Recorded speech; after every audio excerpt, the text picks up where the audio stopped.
about it today. Okay, let's get the.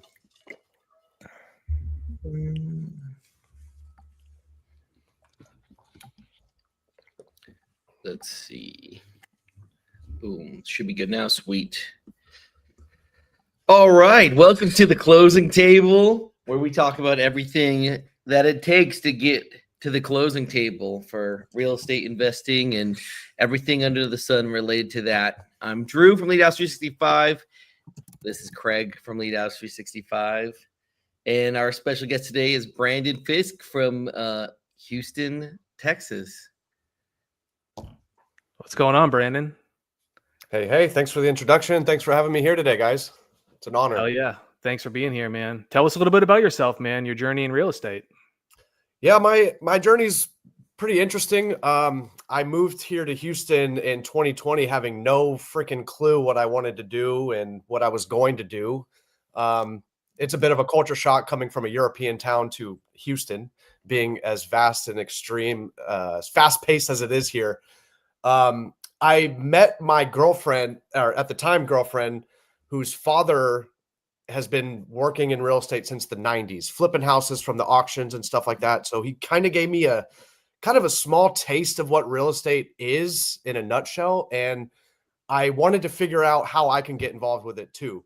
So what most people do is they read Rich Dad, Poor Dad and figure out, I think I need to get a real estate license so that I can help people buy and sell. And I was learning through the agency side and how all of that worked. And then after I got my license, I learned quickly what wholesaling was after I called a bandit sign on my way to some appointment or something.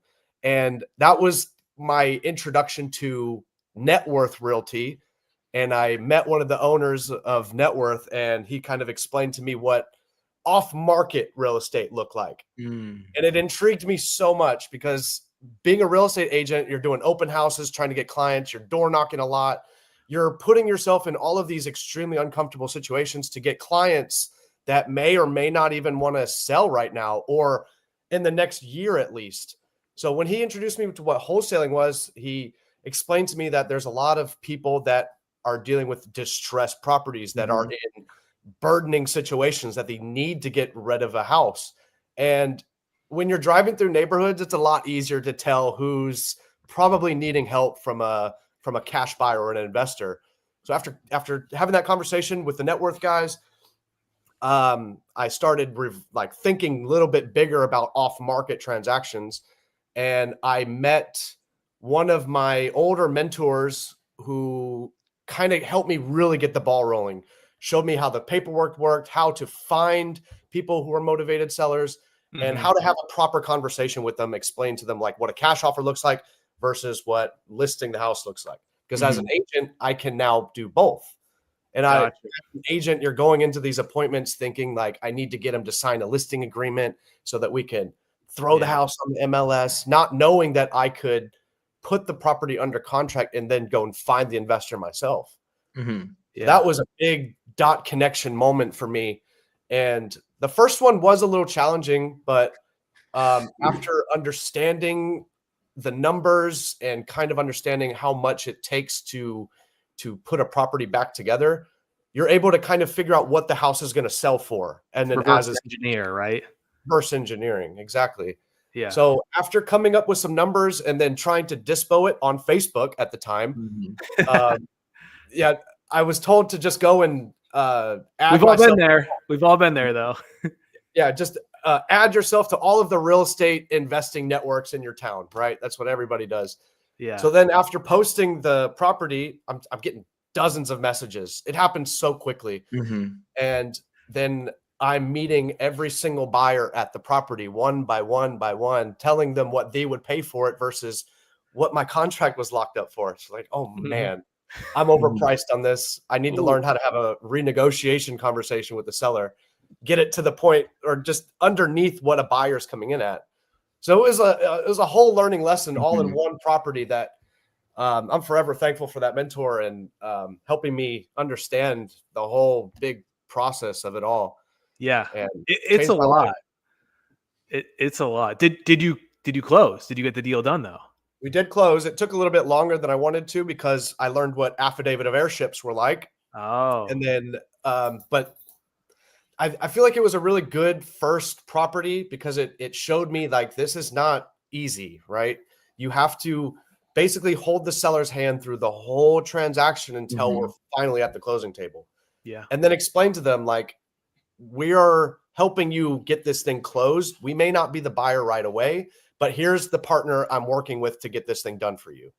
And then as long as you're happy, he's happy, I'm happy in the middle, then we're good to go. But the affidavit of airship stuff, it always adds a little bit of stress to the seller thinking like, oh, I thought we were going to be done with this. And now I have to do all of these questionnaire paperwork and this and that. But as long as you're able to communicate that with people, there's almost nothing that can go wrong as long as you're setting those expectations. And that transaction helped me learn that.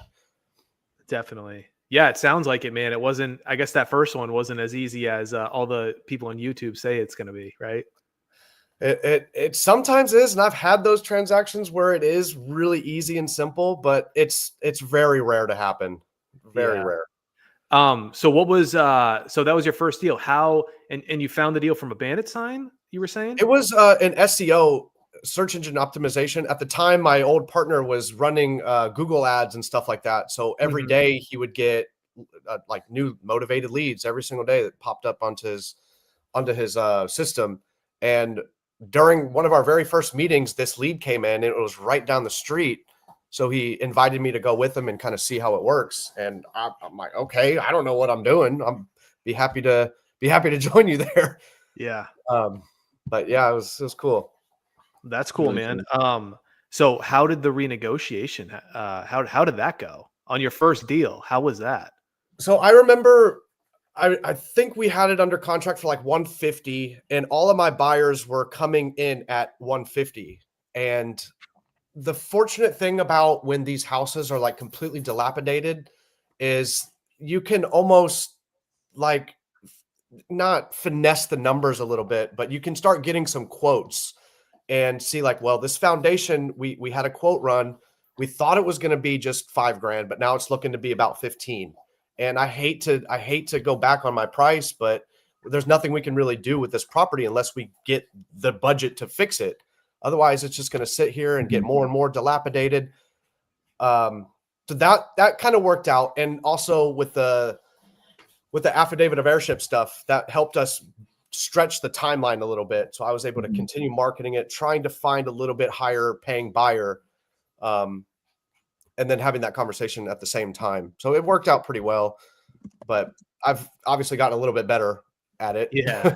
Yeah. Probably setting the expectations that like, hey, I'm a human like you. I can't see through the walls or underneath the house. So I'm safe at this number, but I'm going to need to get professionals in here to get a second opinion as well. So yeah, exactly. That probably helped out. That helps a lot when you can put your money where your mouth is and actually get an inspection done on some of these properties.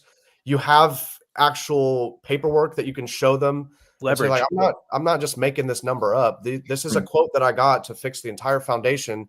I thought it was going to be this, but like you said, I'm just human, and these numbers make my price wrong. So unfortunately, we just have to negotiate. But then after that, we get the whole thing done, and you get your money. So yeah.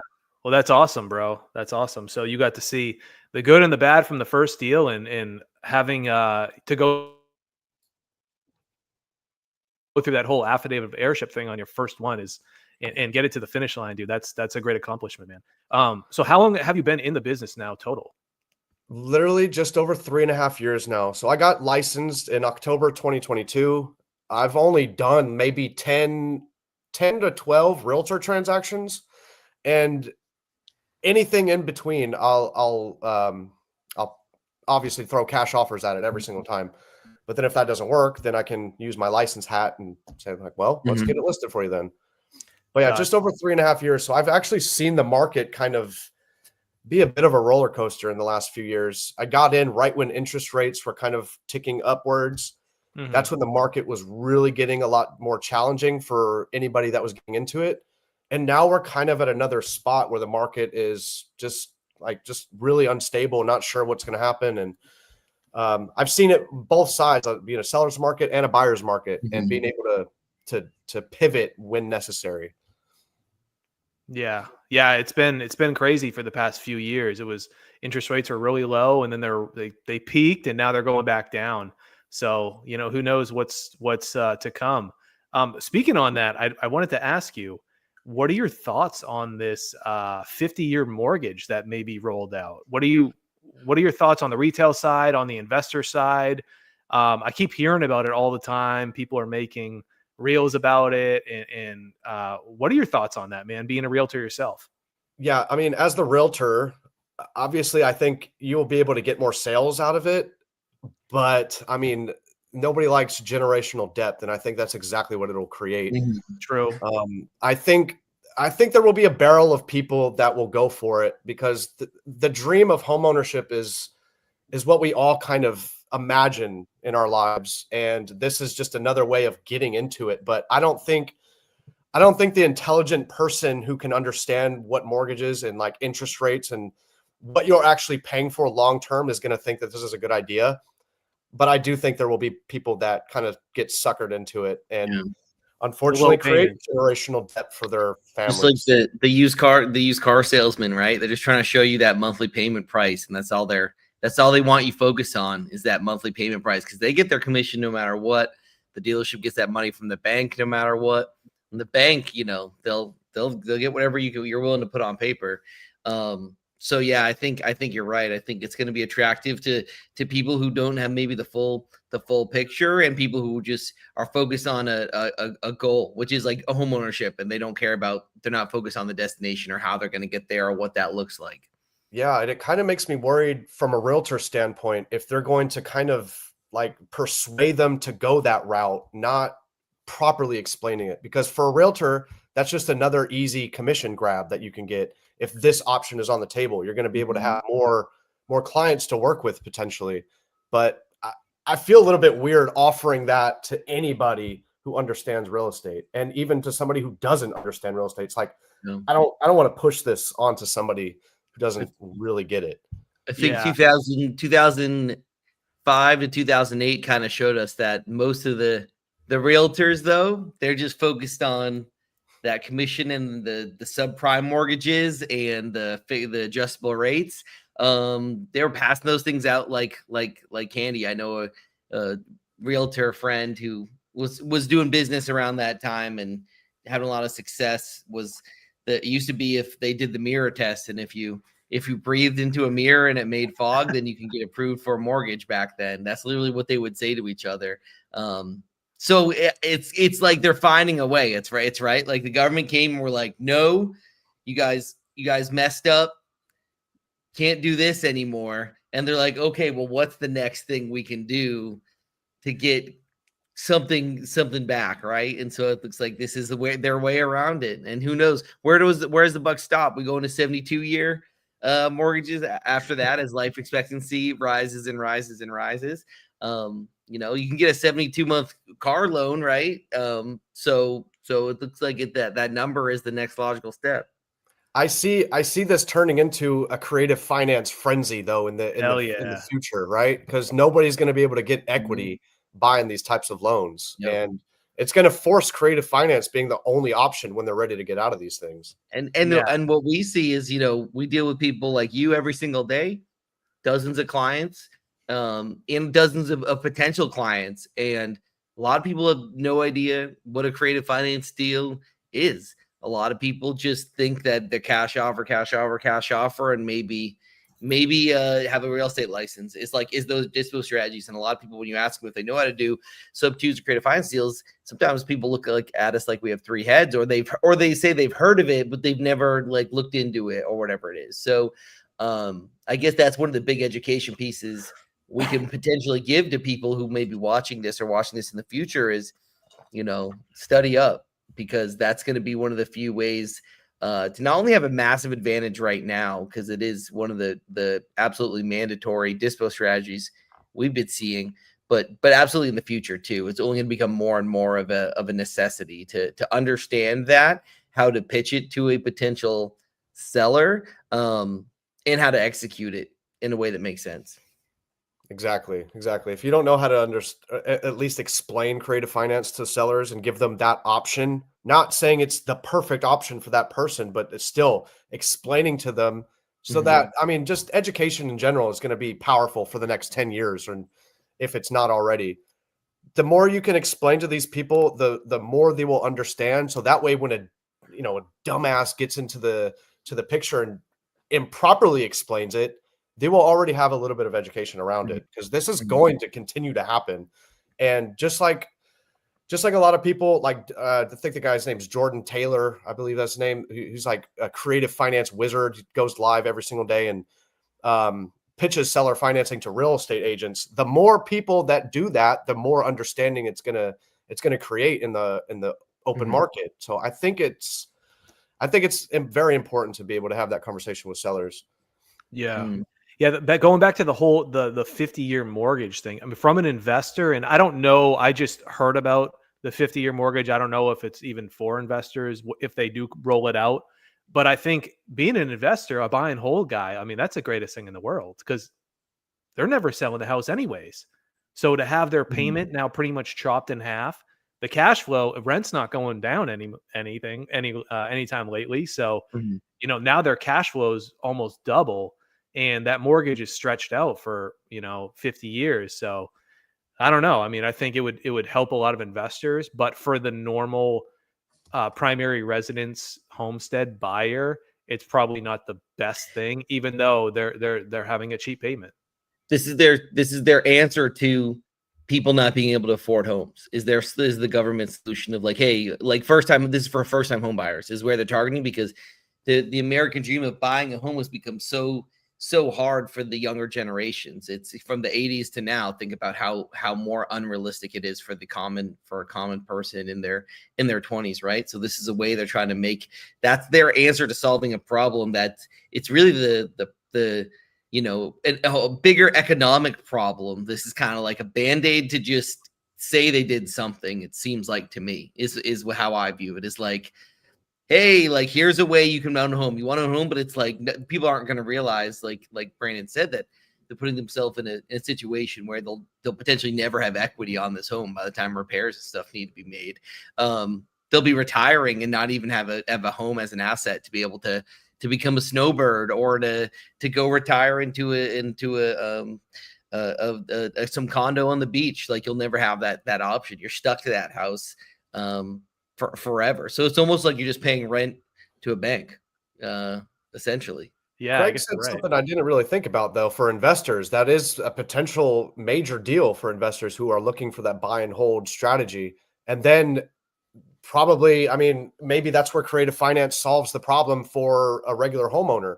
You buy the asset and then potentially rent it out to them, or lease option it back to somebody who's looking to live in there. I don't know how it's going to. Sorry. Yeah. Oh gosh, these dogs, man. He doesn't like the 50-year mortgages. See one mailman and they just go berserk. Yeah. But yeah, I think for investors, an amazing tool to be able to look at, like, creative financing more houses, and be able to buy and hold more properties, because that cash flow is going to be substantially higher than with a 30-year mortgage.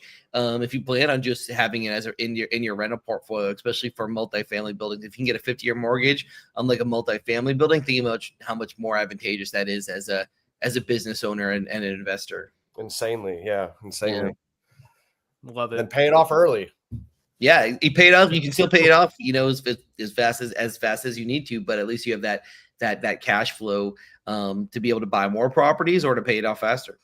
Yeah, or refi it too. Maybe they're going to roll out like you said, the 70-year mortgage or whatever. 20 years from then, just keep rolling it. Just playing Monopoly, right? Brandon, so I know you're a realtor, investor. What are your main exit strategies when locking up these contracts? So obviously cash, I mean, I'm always looking to assign it first, but if I can't do that, then I'll potentially adjust myself to a fix and flip. I buy it like I'm going to fix and flip it anyway. That's usually what I end up locking it up for. Like, if I can't move this thing? Am I okay buying it? Mhm. I always try to have that mentality in the back of my mind, because if I'm not able to do this, then I'm just kind of, it's just a smoke and mirror game, you know, and Mhm. how many wholesalers are doing that? It's, A you lot. can't, yeah, you can't. Most are just going deal to deal, living deal to deal, and yeah. Yeah. Yeah. So Locking up there's as many certainly, contracts as they possibly can and then worrying about trying to sell it. It's just not the way to go. Like if you're not underwriting that thing, like you said, as if you're going to be the one buying it, then probably no one else is going to be the one buying it either. yeah. And I've made my mistakes, and it took me lessons learned to get to that mentality too. Cause I'm just as guilty of it as well. Locking up contracts too high, telling the seller, like, I know you want that price, but most likely it's not going to go for that price, but here's what Yeah. I can do. I have a massive database of buyers that just might be stupid enough to buy it at that price. Mhm. But if not, I'm going to come right back to you with the feedback and let you know why it didn't sell for that price. Mhm. Yeah. And it just setting up the expectations very, very properly. But if I can't do it myself, I feel pretty foolish to even contract it, because it just turns into wasted time for myself too, knowing that it's priced just a little bit too high or crazily too high. And then I'm just going to look like an idiot blasting Yeah. this deal to a lot of people, which has happened, right? You just have to take those Yeah. lessons as they come. It's hard to I feel like a lot of wholesalers, investors always have that FOMO, fear of missing out on a deal. But in reality, man, if you're second guessing it, is it really a deal though? Right. But it's kind of like, hey, get a contract first step, find a buyer second step, take it to closing third step. So, you know, investors aren't in this to get contracts, they're in this to get deals. And if you price the property incorrectly, then you're going to end up wasting a lot of time and look dumb at the same time in front of buyers and in front of sellers trying to sell a deal that's never a deal. So Yeah. it's underwriting is definitely huge. I have kind of like a 3-day rule that I'll use with certain sellers that they just want a little bit too much. I'll tell them, like, I'll get my people out there if we get a contract. Like if it's like 5-10 grand short of where I actually need to be, I say, I'll get a contract in front of you at the price you want it. But in 3 days, if I don't have solid feedback on this, we are going to terminate or renegotiate this price. I set them up for that expectation before I even send them the contract, because I already know, right? I already know, because I don't want to spend my time trying to dispo a deal that's not able to be dispoed. Yeah. Like, Yeah. so setting up that expectation with the seller allows you to get a price reduction within that short time span, that whatever you choose. That Mine's makes 3. sense. And also you're forthcoming. You're letting them know that, like, hey, they're this is what could happen. So they're going to talk to you. It's not just going to be like, no, you're not buying it, never talk to them again. You can at least prep them for that conversation that may or may not happen. Oh, it happens all the time too, man. I have a deal I'm closing next week, actually, that I've had this lady in my CRM for, I think, 3 or 4 months now. Had a great first conversation with her, kind of told her what I'm about, what we're doing, told her the ballpark price that I would need to be in, but I need to go over there and check it out first. Mhm. Meet her face to face is kind of how I like to do it. And she said no to my price, right? And then a couple weeks later, she said that she had signed a contract with somebody, and I look up the property and it's listed. She didn't even know. She didn't even know it was listed. She contracted at 180. My original price was like 160 or something, and I knew it was too much. Yeah. So she sold it to some guy for 180, and then he threw it on the market without them even knowing. Mhm. And I let her just sit, right? I followed up with her every week. I said, hey, have y'all sold yet? Y'all having any problems? Anything I could help with right now? And then finally, she just randomly got back to me, begging me to come and check out her house again and seeing if my offer was still on the table. Mhm. I said, well, I think it is, but let me go over there, meet you, make sure that the house is still in the same condition, and we'll get it going. She told me the whole nightmare about the situation that she was just in. And I was able to kind of dissect it. Like, well, this is what he was doing. He was trying to do a novation, but without properly explaining what the heck he was doing.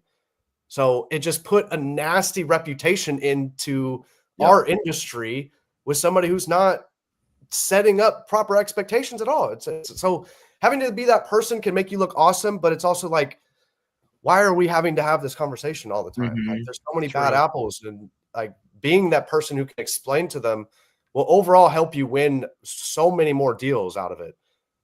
So you won her on the rapport. Even when you lost the deal at first, you won her. She trusted you to come back to you and be like, "Hey, help me out. I'm sorry. Here's what happened." And then now you're having to clean up a mess somebody else created and still be like, "Hey, like here's the best that I can do," even though so she just all she was hearing was numbers at first, I guess, right?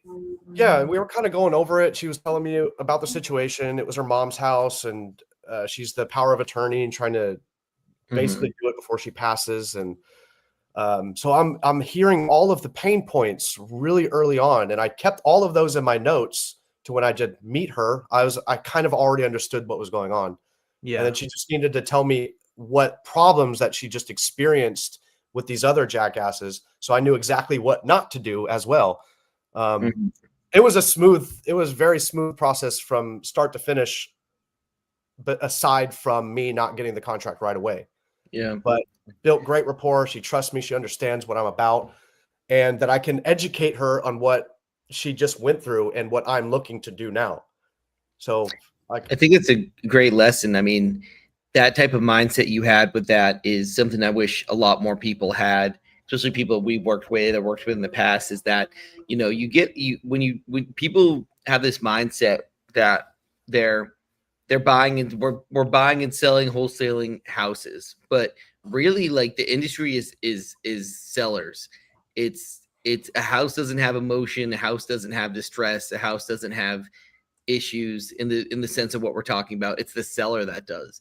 And it's understanding the seller and working with the seller that is the most important thing. If you can't be able to have a conversation with a seller like they're a family member or a friend, and that you're willing to be there as a person to help them, whether or not you do business with them or do not business with them, if you're not willing to approach the conversation in that sense at the beginning, then you're going to have a very hard time. Can't tell you how many times we've talked about this. People just we may be generating leads for someone. The leads are like, this person is going through it, and they're like, yeah, they want too much money. It's like, okay, well, that is like, they're not going to get that. We know that, you know that, right? So like the follow-up game, the understanding, the building the rapport, not just discrediting this person because they have unrealistic expectations. If you had done that and just left that lady alone and blocked her and just deleted her out of your CRM, you would have never had that opportunity. So many people have this expectation that, they may generate a lead, and I'm going to one call close. They're going to hand over their keys and we're going to be out of here. And if it doesn't go that way, then it wasn't a good lead, right? But they're not understanding the person and what they're going through, and setting those expectations, talking about, hey, like, here's what you're having the knowledge and know how to have a conversation with that seller and saying, hey, understand this is the situation you're in. Here's what you're going through. Here's what your options are. If you go route A, route B, route C, route D, I can help you with A, B, and C. D, I don't think no one I know is going to be able to help you with the route D, which is what you're looking for. Now, I could be wrong. If you should go look for that person, but if you aren't able to find that person, you still need to sell this house. Then these are the options I can help you with, and I would love to help you with it, and I'll even try to go above and beyond to do that. Building that rapport on that first call is all you really need to do. And even beyond that, if they work with you from there, from awesome. But so many people, like you said, are just giving this industry a bad reputation because they're just locking up on their contract for whatever the person says or whatever little negotiation they can do on that first call. And then they're just putting in their stack of papers and saying that's a problem for tomorrow. And then they're working on the other problem, which is like how to dispo it, and just locking up as many houses as they can. But that person to person, that we always say that, like, sometimes being in this business, you're a therapist more than you are anything else, an investor or a business professional. Talking to these people, building a rapport with them, that's what's going to get the deal done. oh yeah, and if you could lock on to being that therapist in these type of sellers, because 9 times out of 10, if it's a parent involved, it's not going to be an analytical person. It's always going to be a very emotionally driven individual. And the sooner you can get that part figured out, Numbers mean very little to these people. It means something, but it's not what they care most about. They care about the simplicity and the ease of the burden. Because this house, particularly the last person who was trying to buy it from them, had people just walking in and out, not locking things back and moving things. She said that the house was a complete disaster. So before I even went over there, I was like, take all the time you need, clean it up, do whatever you need to. Here are a couple of house cleaners that I can recommend for you. And if you don't want us to see the house in its condition, that's fine with me, But the person took a bunch of pictures and uploaded them onto the internet with the house looking like a disaster. And that was like a trigger point for her. So it's like, as soon as I figured that out, it's like, okay, how would you like this to look? And I always ask, if it's not the price or if it's not the speed and convenience, what else in this transaction are you looking to achieve that you didn't get from the last person, or you are looking to get from me or the next person? Always open that up to give them another chance to say, like, well, I'm still looking for this, or I need this done, or whatever, You never know. But yeah, that interpersonal skill is something that you either have or you don't, right? So many people approach this from a numbers and a numbers game, a numbers perspective. I make this many calls and blah blah blah. Eventually you are going to get lucky and hit a couple, but when you're really like have that skill, which is really hard to teach, to pick up on those pain points, read between the lines, understand what's important to the seller, and that is going to go so much further than any number that you could throw at them, or any type of thing you can do as far as when you go to negotiate. If they want to work with you because they have some sort sense of trust with you, then they're trusting that you're giving them the best advice possible, which means you're probably going to get the best price possible. Absolutely. The numbers, like I said, the numbers are very important, but you have to be able to talk to them and understand where they're coming from. And it, like you said, it's not something that's easy to teach. And I think it takes experience, because I was one of those idiot wholesalers that would just lock it up for the hell of it and be like, oh, I got a new deal.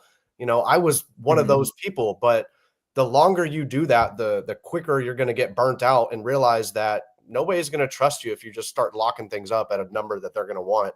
If there's no pushback with a seller and a buyer, like as the wholesaler, then most likely that's not going to be a great deal. There's going to have to be some friction there, and it's not going to be pretty 9 times out of 10. You're going to have to bring emotions out. Like, well, if we get this thing sold, you're not going to have to deal with it anymore, and you can finally go buy that piece of whatever, wherever else. And they start clicking in their brain like, oh, that's where we want to be.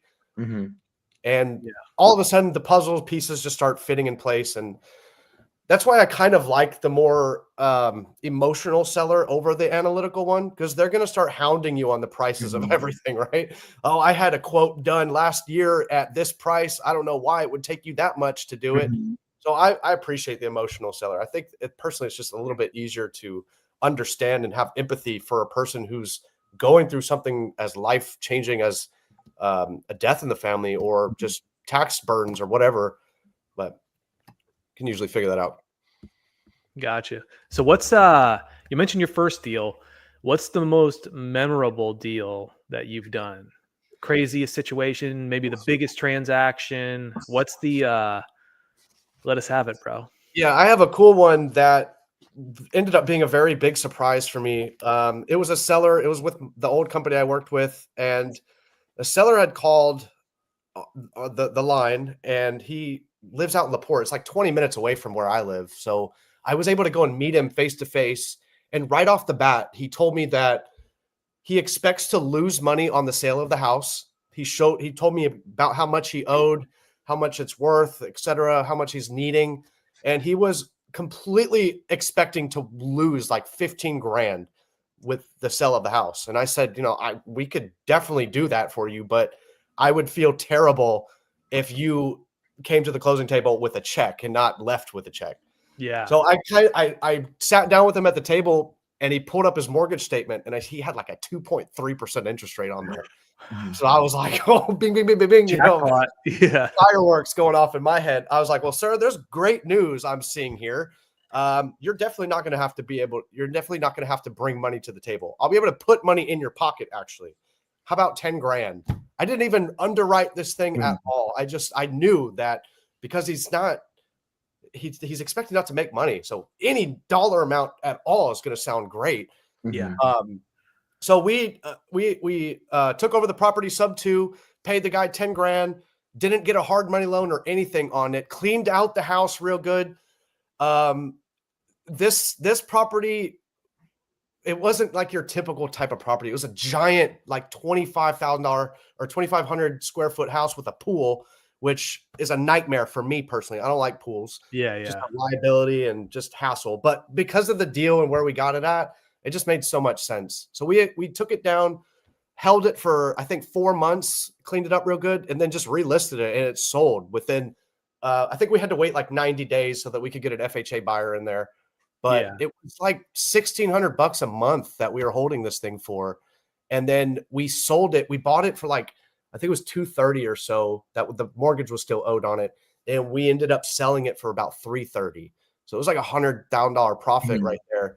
And we barely did anything to the house.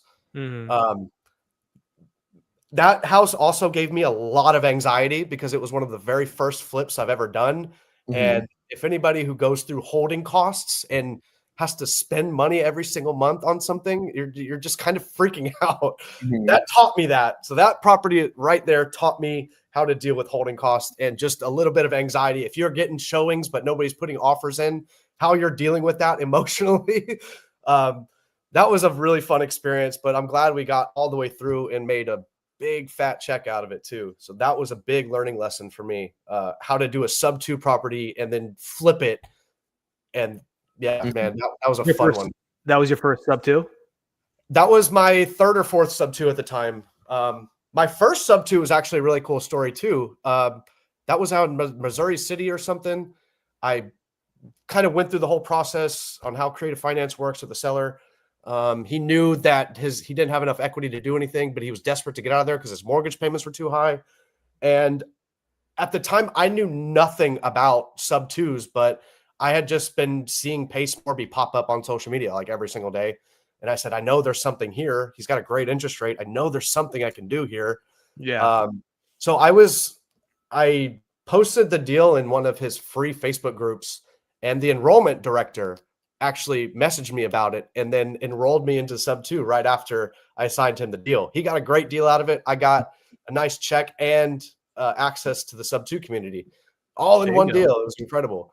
It's awesome. Hell yeah. Yeah. Awesome, man. A little, some intro on creative financing, dude. That's awesome. How was the pitch? How was the pitch to these sellers? Was it tough or was it easy? I get a mix from some of the clients we have. Some people are just ready to sign whatever. They don't care. Yeah, I think that was kind of what it was because it was so new to me. I know I butchered the crap out of that pitch, but I just kind of said it if I can remember, I remember saying like, you don't have equity, but we can take over the payments and basically pay on your behalf, essentially. And he said, oh, that sounds great. I'm getting money out of it too. And I don't have to pay these mortgages anymore. Okay. And it was basically like a done deal after that. I just had to learn how to put the paperwork together. And it took me like almost a day on like tweaking the numbers and where to put what and all that. But the pitch, I mean, because he knew he had no options, I think it was just lay down for him. Yeah, it was a lay down.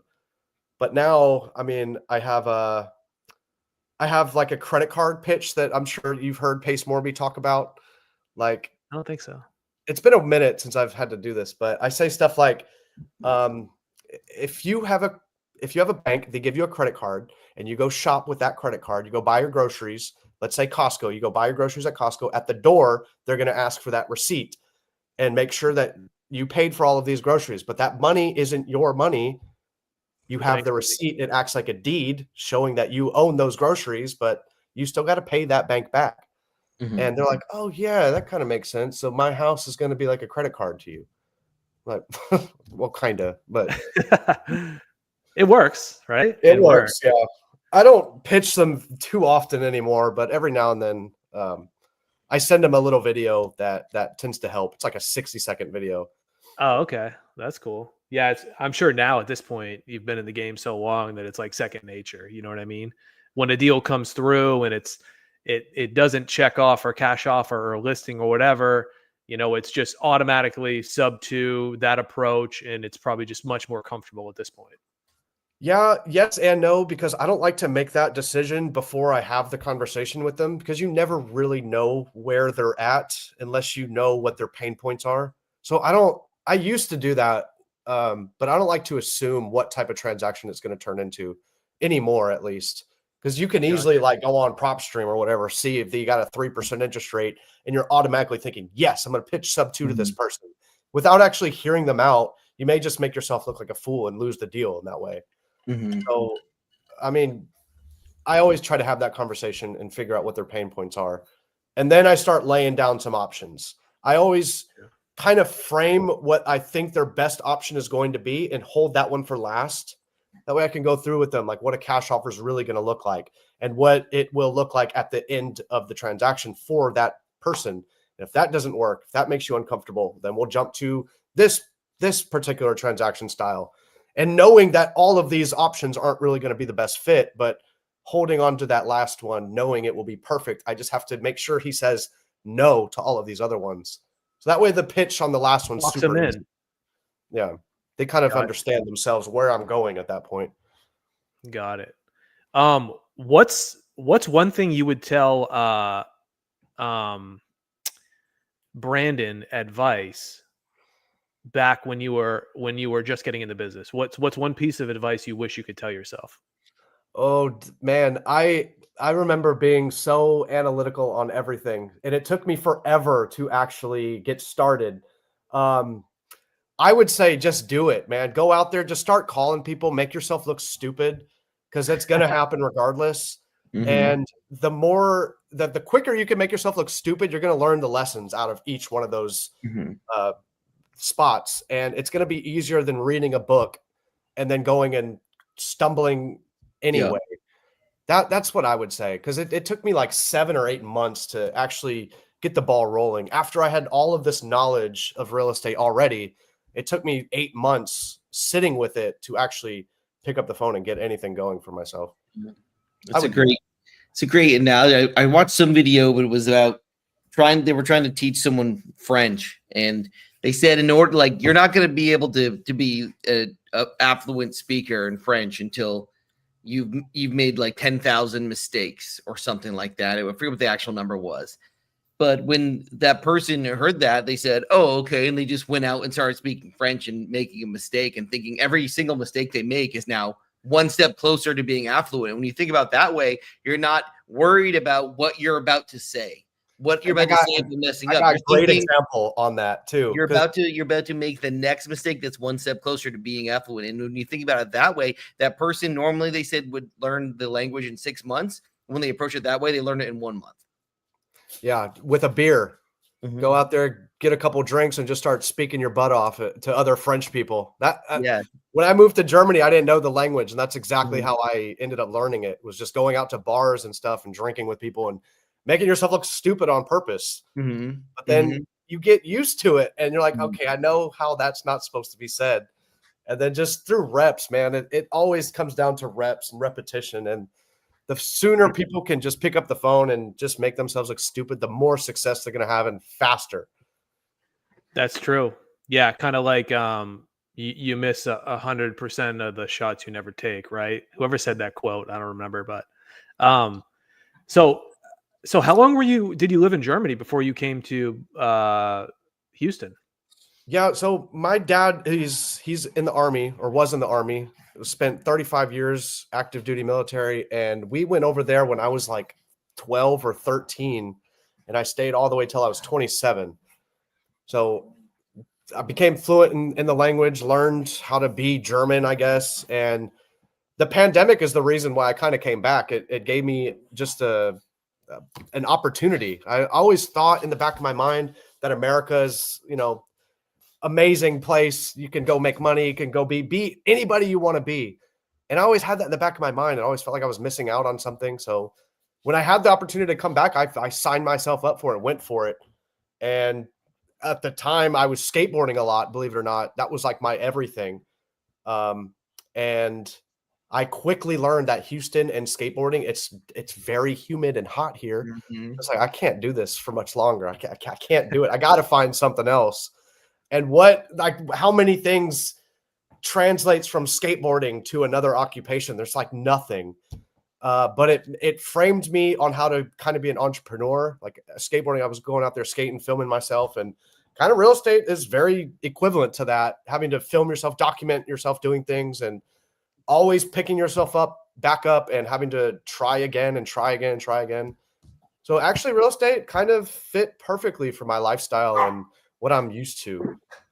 Worked out. That's cool, man. Awesome.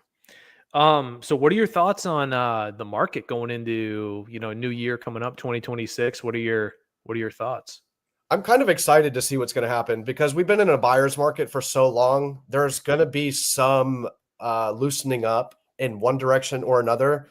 And there's been so many people sitting on the sidelines for so long, as there hasn't been any market activity, like not much change. I mean, as far as interest rates and stuff like that go, things have always been expensive. And I think it's a great time that people are starting to pay attention to that. Like, time is of the essence is starting to become a more and more recognizable saying to the masses. And I think if there's ever been a time that they've been on the fence, that they're going to start having to make a decision. I think January 1st is going to open floodgates to investors that are already doing good business, right? I think it'll get rid of a lot of bad apples personally, but I think the ones who are already established in this industry are going to make a killing next year. I really believe that. So seller's market, you're thinking right off the rip.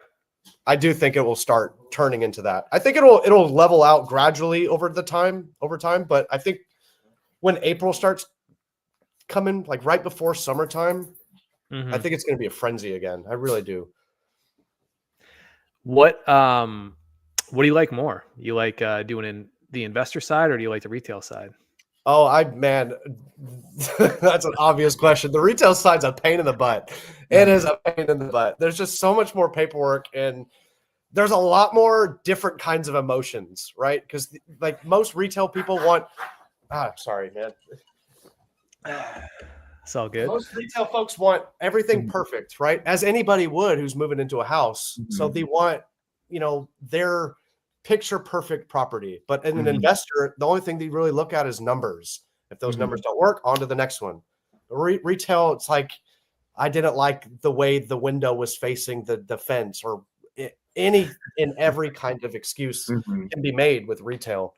And you just don't really deal with that on the investor side. And I appreciate how much faster some of the transactions go. There's a lot less there's still inspections, but there's just a lot less down the line negotiating. It usually happens in the very front or once in the middle, and that's usually as far as it goes. But with retail, man, it can be never ending. Yeah, appraisal, inspection, if it's FHA or whatever type of loan it is, they need all these contingencies, and it's a lot. It's a lot of paperwork too, man. So yeah, no, I don't blame you. I don't have a license, but I can just tell that the investor side is much easier and simpler. What's your follow-up process like? Leads come in. What are you doing if they don't accept your offer? How does that? Man, I put everybody on a drip campaign. First off, so they're getting 3 emails a week. I have certain pipelines for certain things, but if it's a hot lead, they're getting an email every other day. And then I send them text messages almost every day. It's usually like if I end up going nowhere with the seller on that day, like I tell them my price, they say no. I say, okay, no problem, Mr. Seller. I'll follow up with you in like a week or so, if that's okay. See where you're at. And they almost always say, yes, that's fine. And so I'll do that. That first week, I'll follow up with them. I'll say, hey, you still trying to sell that house? What's going on? Anything I can help you with? No, I don't want your offer. And then I'll do it again the next week. And then the weeks might get longer or shorter depending on their responses.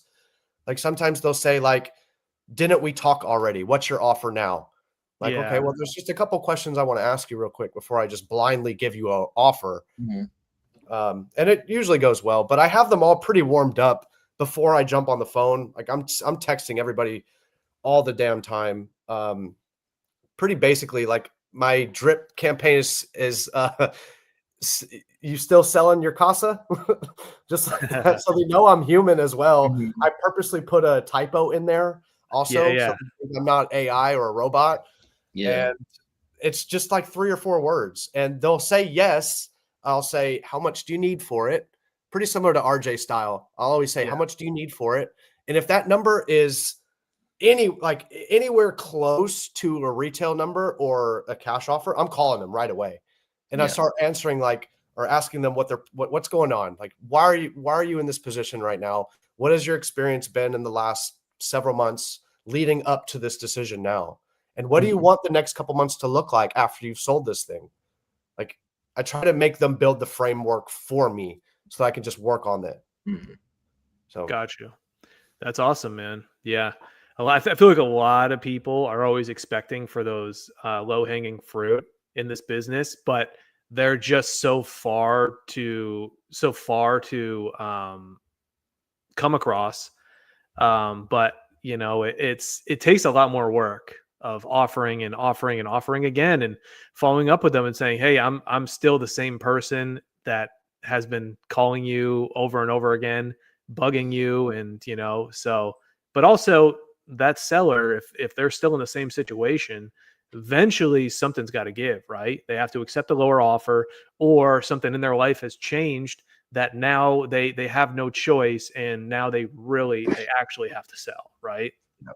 I call it shaking the tree. Just like Yeah, shaking the tree until something starts falling, because there's low hanging fruits everywhere, but you got to follow up and shake the tree by letting those fruits fall for you. that's true. That's true. Why do you think this industry has such a high turnover? I think it's a low barrier of entry, and everybody loves hearing about how. I Mhm. mean, when I saw somebody make a $20,000 check, it's like, oh my God, this is possible. And then you start learning about it, and it takes months to kind of figure this business out, I think. Like, nobody can just pick up the phone. I mean, it happens, but it's very rare. And it just takes a long time to actually see one of those checks. And I think people just get burnt out before it happens. That's And then true. paying for leads, right? Nobody's going to pay for leads unless they know they can be a closer. Like, that was a big decision for me too. It's like, I'm not going to buy all these leads if I know I can't close them. Mhm. So I taught some people on how to make a fool of yourself on Zillow Fizbos. I used to do that. And I was like, if you can't at least get to this point with the Fizbo owner, then you're going to have no shot in hell with Mhm. with a lead that you're buying, right? Mhm. Because Yeah. you have to go through those reps to know where you're going to be with these sellers. And That's a good point, dude. You have to like fail your way to success. Me and Andrew see this all the time, of everybody reaching out from, every angle, people who are doing 10, 20 deals a month, people who are doing no deals a month, but they want to work with us. Right. But we see that if it's somebody who can afford us, but they haven't closed a deal, or they don't have a system in place, or they are I don't know, maybe they've been in the business 25 years, they've done a million deals, but they don't have a CRM and they're just using their cell phone. Like, it's hard for us to provide them with our full value, because they're not up to speed on technology or a sales process or what it actually takes to get a transaction closed, right? There's a lot of people running around out here that saying this is the easiest thing ever, make money while you sleep, but it's not the truth. I mean, there's a double-edged sword to it as well, because most people get to a spot in their wholesaling career that they think it's necessary to start teaching people. And then Mhm. those people, those gurus, right? We all hear about them, will make real estate wholesaling look very, very easy Mhm. so that they can get another cash grab. Mhm. Sign up for my program right now for Mhm. $100 a month. I'll show you how easy it is. But you're paying that person another income, and that's Yeah. why they're going to show you how easy it is. I mean, That's what, yeah, we were just talking about, like, so many of these gurus in any industry. This isn't just talking about real estate. You'll pay $25,000 to have someone tell you to work harder, is like really at the end of the day what a lot of it comes down to, and that's something a lot of people don't want to hear. But yeah, mindset's a big thing, and working hard is a big thing. And so maybe you need someone to tell you that, right? And some people, maybe that's what it is. But at the end of the day, when you break it down to brass tacks, it's a lot of that. And you could sign up with Michael Jordan's mastermind. It doesn't mean you're going to go be able to make the Chicago Bulls, right? Yes. Do you have it, or do you not have it? Like that's it. And some people don't. Like, everyone's skilled in completely different things. This is a tough gig. You're dealing with really large transactions and really big number figures, and a lot of emotions and a lot of sales and a lot of patience. And patience not only with dealing with sellers, but patience with your own emotions. And it requires a lot of work ethic and persistence. And nothing really comes easy. We always say that, like, if you get a deal that's really easy and it was just an open shut, then the next one's going to be an absolute nightmare, right? And it's going to have everything under the sun. But then usually, you do a couple nightmares and then you get another layup. And a lot of people get lucky with their first one being the layup, and then they're out of the game after that. That's it. That's the last deal, the only deal they'll ever do, because they don't realize that, like, oh no, I should have taken most of that and invested that into systems, processes, training, maybe marketing, putting a marketing budget aside so you can get those into the next deal.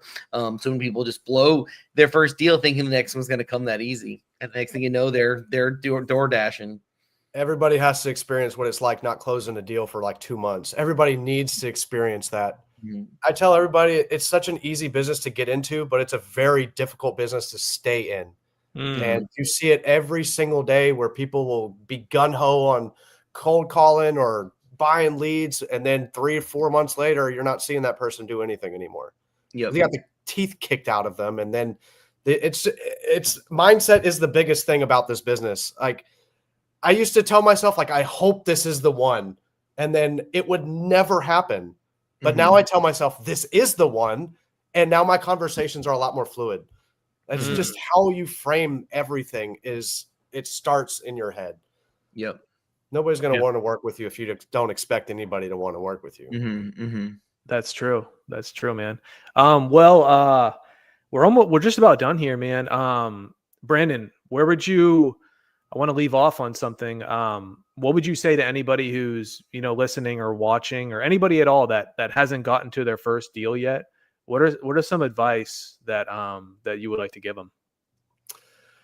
Oh, that's a good question, because I've had so many different levels of advice throughout my short career, but I would say to connect with somebody who's only 3 steps ahead of you instead of somebody who's 30 steps ahead of you. It'll be a lot easier to kind of connect with that person, knowing that they're going to have their challenges as well, and you can kind of collaborate yourself.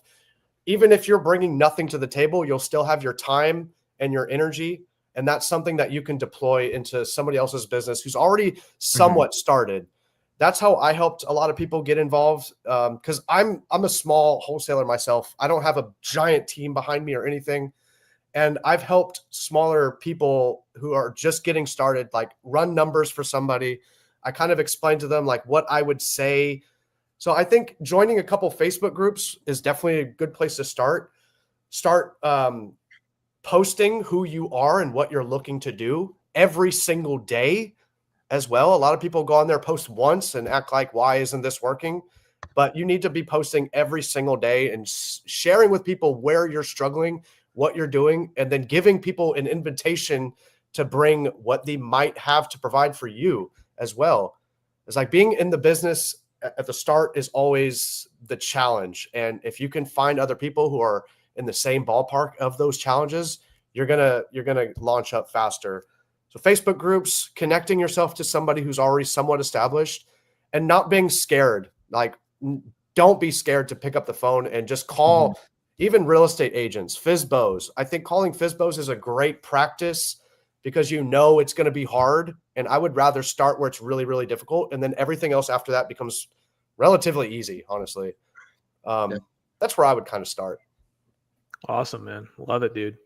I think that's pretty much it for this episode. thanks for tuning in. And Brandon, thanks for coming on here, man. Man, I'm blessed, guys. Honored to be here. And thanks again for inviting me. Absolutely. We'll be back in 2 weeks. We'll be back, I think, special Black Friday edition. So we'll have some fun things to come up with to talk about them. But I appreciate everyone who's checking this out either live or in the future. And as always, if you are in need of any motivated, high quality distressed seller leads at a fraction of the price of anyone else in the market, Lead House 365. We'd love to talk to you and see where maybe we can help you out. Have a great one, guys. Happy Thanksgiving. Happy Thanksgiving.